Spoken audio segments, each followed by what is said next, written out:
New York listened silently as I raved over the delicate quality of my watch and the exquisite beauty of Fatima's mink.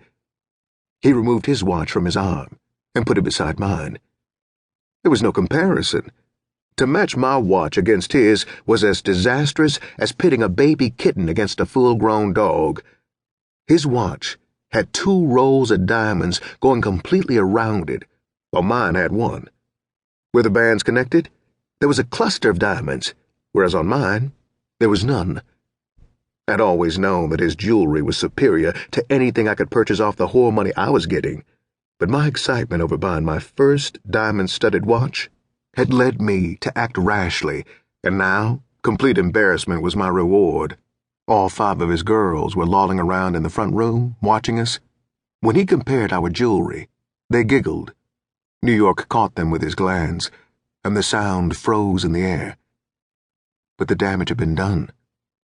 I felt like jumping in a hole and covering the top up for the duration. There was a knock on the door. Before anyone could open it, Fatima came parading into the room, hands on her hips, impudently flaunting a mink. She moved with the grace of a lithe, sinewy leopardess. "How do I look?" she inquired, and turned with that leopard-like motion. Instead of looking at me for an answer, she stared directly at New York for her compliment. Her face was lighted up with a rare beauty. It was almost shocking. It demanded that you acknowledge its superiority. New York returned her stare as though in a daze. I think he realized at that moment that Fatima was the most beautiful woman in the house. I sensed something passing between them, but I couldn't understand what it could possibly be. "Whoreson gave me the night off, New York," she whispered. "But he can't get in no bars 'cause he's too young, so I'm stuck for a date." If I hadn't felt foolish before, I did now. I wanted to choke her till she turned blue. I wish I'd never purchased that damn mink. I was beginning to learn, but my dues hadn't come up yet. "If Whoreson don't mind," New York replied easily, "I'll take you out so you can show off your new outfit." I wanted to say no, but the angry looks on the faces of New York's ladies caused me to give my agreement. They were staring at Fatima with pure hate. I couldn't understand why they resented Fatima going out with New York. She was my woman, and if I didn't show any resentment over the date, I felt they shouldn't either. Had I known then what I know now, I would have realized that they just considered me a young fool. Fatima rushed out to take a bath and put on her evening clothes. New York asked me to take a ride with him while he waited on Fatima to dress. I followed him out of the house and waited in the driveway till he backed his caddy out of the garage. I sat back in the car seat and tried to look clever. The motor ran so smooth and silent that I wished for the 1,000th time I was old enough to buy my own car.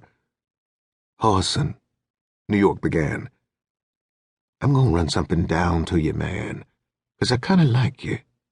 You know about as much about pimping as a monkey knows about flying an airplane." I was stung and hurt by his words, but before I could stutter a reply, he continued, waving me to silence. "Just listen, baby. Just listen. First of all, your main lady is a bulldyker." He didn't ask me. He just made a frank statement, and he went on, ruthlessly. "Fatima likes pussy as much as you do." His voice was harsh. "That bitch of yours will spend money to freak off. I know this for a fact because she done already turned tricks with 3 of my girls." I muttered something about killing the whore, but he didn't give me time to finish the sentence. "Whoreson, I ain't telling you this so that you'll go home and jump on Fatima. Baby, I'm pulling your coat so that you'll never let another bitch tell you how to spend your money." "You're wrong, New York.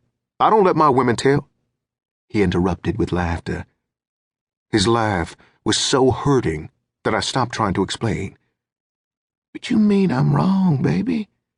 Just what the fuck you think you been doing?" He cursed sharply, then lowered his voice. "Listen, baby, I'm going to explain it to you just one time, so listen close.